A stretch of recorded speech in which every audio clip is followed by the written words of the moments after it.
You think something's gonna take you 2 hours and it really takes you all day, and then you feel like you did nothing. So I'm having a few of those days with this boat.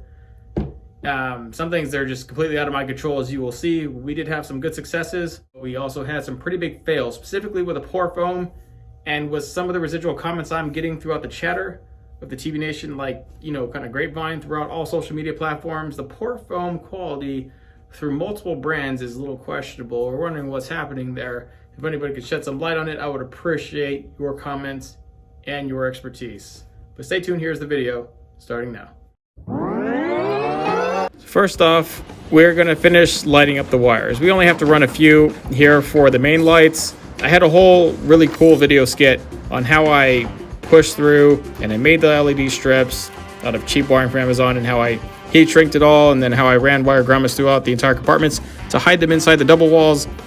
But Premiere sabotaged me and messed over my clip, and now I can't give it to you. But I did salvage enough of the process kind of here with the GoPro, as much as I can give you, and all I can tell you is that it worked. The double walls, you know, the idea of those are coming into fruition very, very well in terms of how cleanly and nicely they are hiding all of the wiring. Essentially run all the wiring down the core, down the spine, and on each side. One side is really for all the lights and all the extra stuff, and the other side's for all the electronics and all the trolling motor and everything else. And when it's all said and done, it's looking pretty good so far. You'll probably run a few more lights inside the cockpit area and the battery stow area, and then the whole thing will essentially light up. I don't know how often I'll take this thing out at night, but I can tell you that it does look nice. The camera really isn't doing it justice.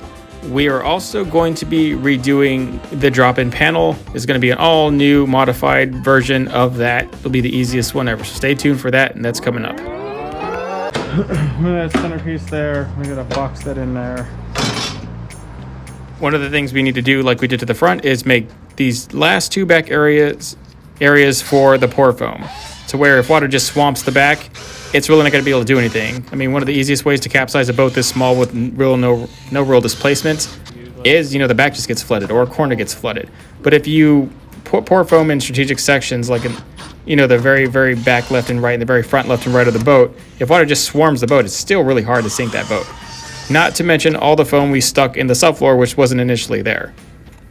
Essentially, with just two of the pockets, we equal the amount of foam that was in here with just the bench seats, which wasn't very much once we gutted them. So we have over 3 times the foam easily in this boat that it had initially, which is not too bad considering the bench seats themselves were 30 pounds, and we are definitely under that with just the frame itself.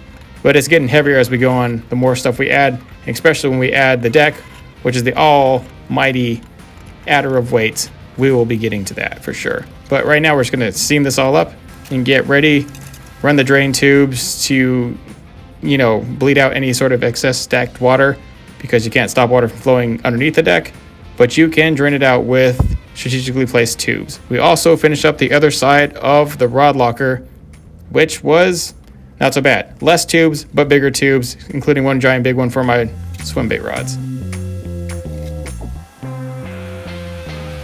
So step that I missed last time that I will not miss this time is the quad foam. I have my bleed out hoses ran and all this stuff ran, as I'm gonna go in here and seal all this off inside there, and that way when I pour the pour foam in, it won't expand and go everywhere and ruin stuff, which is what we should have done over there. I get a little overzealous and forgot. This is like garden hose. I've ran this before. It's easy to manipulate, easy to bend. It's not as near as of a pain as that clear plastic hose, and it's just, we're gonna be running a few of these. Be running quite a few of these. They're very easy to run. The tube is very easy to run. And there's no shortage of ports that need hoses, so we'll trim them after it's all said and done and we do our final trimming. But because we want to stop that residual bleed out, I want to see if we make sure the inside of the hull is painted and there's bleed out tubes set in place, that will stop the residual stack of water on the foam, and if that will keep the end result of this pour foam from corroding the aluminum the way it does, because we now know that it definitely does that shit. So there's no joke hot. Woo! They're melting together. You don't want to put a whole lot of this because, truth be told, when this stuff hits the pour foam, it doesn't really like to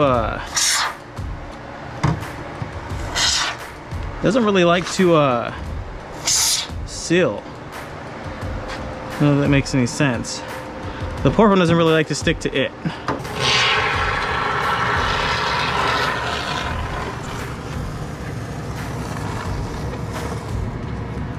If you're wondering if I can clean this excess off, I absolutely can, and I absolutely intend to. There's a residual in growing and looming consensus that the pour foam corrodes aluminum that's not painted. It also pulls away from aluminum that's not painted, also meaning that once it rises, it doesn't like to stay there. So we're gonna try and dethrone that by painting, or at least priming this aluminum. I'm not gonna go and full on paint it, I think that's pointless, but giving it a nice primer, thick, something for the actual 2-part resin foam to stick to. We're gonna try that out.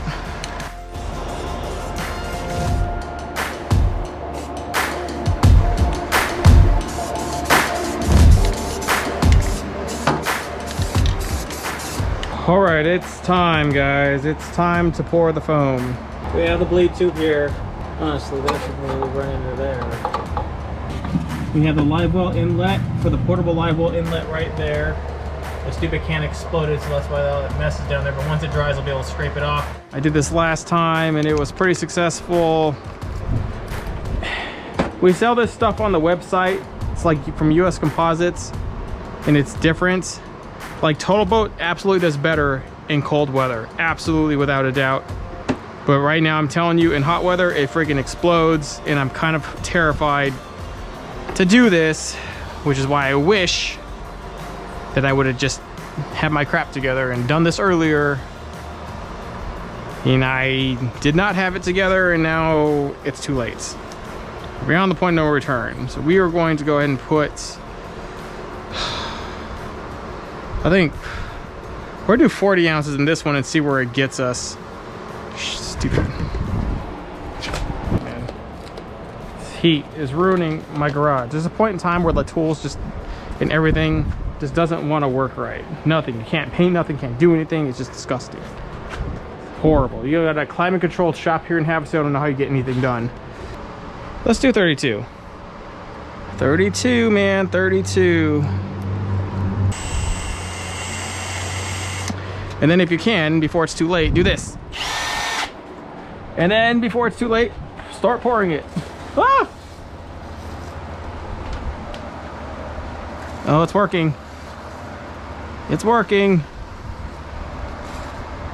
Okay. To my knowledge, it's not bleeding out anywhere. Man, that is hot. I can't even touch that through the gloves. Look at it, it's boiling, man. That is legit boiling. That's disturbing. Like, where's it going, though? Why isn't it expanding? Why isn't it... What's it doing? Is it going somewhere? Where the fuck is it going? I plugged everything up, at least I thought. I don't see it going anywhere. I can't see it seeping out through little spots here, but I don't really... I jammed it up pretty good with that stuff, so I don't really know what's going on here. This is kind of not good.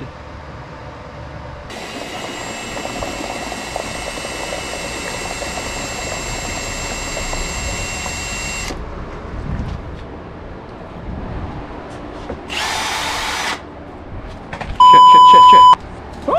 Oh my gosh. How terrible. I tell you, you got no time. This stuff is just not forming good. I think that's what it is.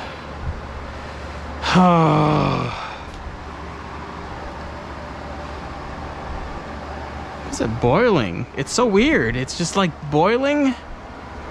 It's getting everywhere, and it is disgusting. It's not good for business here. Oh, I got on my vacuum. Oh gosh. Even there, it's kind of disgusting. It's like not good. Get off. Get off the thing. Come on. Get off. Get away.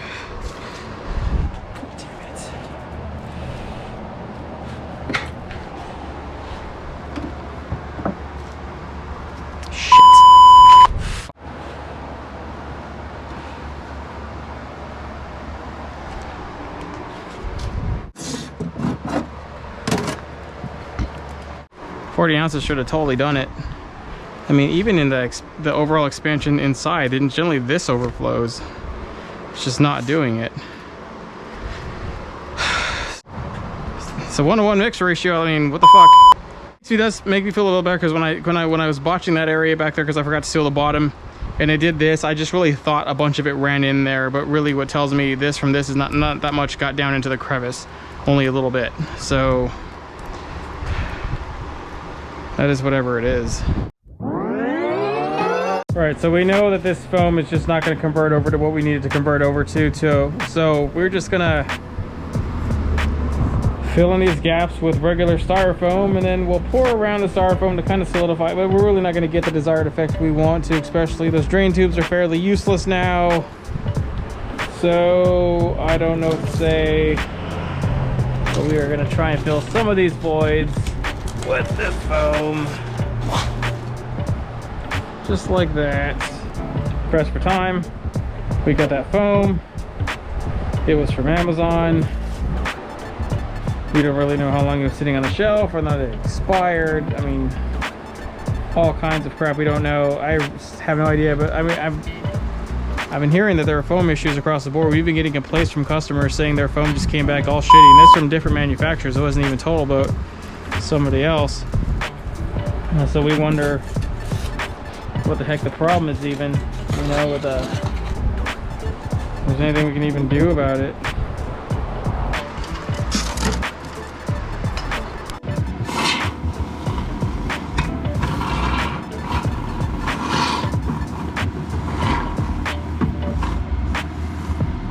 You can't, the other thing about this stuff, you can't really stack it too high. Like if you see it start to flop over, you just gotta sit there and let it dry for a second and come and hit it back again. Because it doesn't do very good in those situations. It's only able to, if you stack it on top of each other, it just stays wet. It never dries. The bad thing about a one-part foam is it needs air.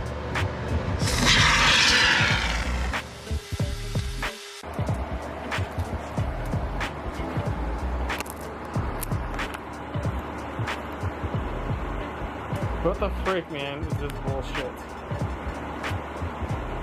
Not even expanding, just boiling. It's absolutely disturbing.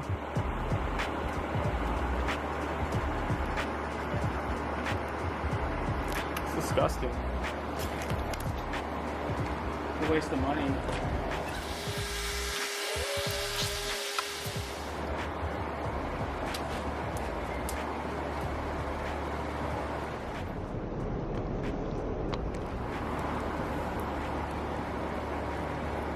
.32 ounces should have pretty much filled this whole thing up. It's definitely not doing that. So because of this very disturbing and immeasurable fail, I'm going to end up cutting pieces of pink foam board and layering them in as I go in there. And then I'll be solidifying it all together with this stuff. I'll probably be pouring it around it so it forms. But this is just seriously disturbing. I'll pour another 32 ounce layer on the other side and then figure out what we're gonna have to do around this. This is a serious problem. Problem after problem. So my next hope is to stack foam sheets in like so, and then pour the foam around, because it did expand some. It was just a pathetic expansion. But maybe if we stack the residual void with sheets, the stuff will encase the foam around it and expand into the void. All right, so here it is. It is, I mean, decent, but still not good. Like when I poured foam in here to think that it would do anything, it's really had an abysmal expansion. It's even worse than I thought. But I'm not gonna pour any more of that garbage in here. I'm gonna get a whole new thing of foam and test it to make sure it's credible before I even so much as put it into any boat from now on. That's, to have 2 failed jugs like that in a row is not good. I mean, we have the portable live well jack, so stay tuned for a portable live well. This kind of stinks, but the more important thing is at least the tubes won't slide. The bigger reason why I like pour foam around the tubes, for one, it seals in all the voids that the tubes make, but it solidifies the tubes. Like, they don't move. They don't slide in and out once the waves shutter your boat or your boat's going down the road.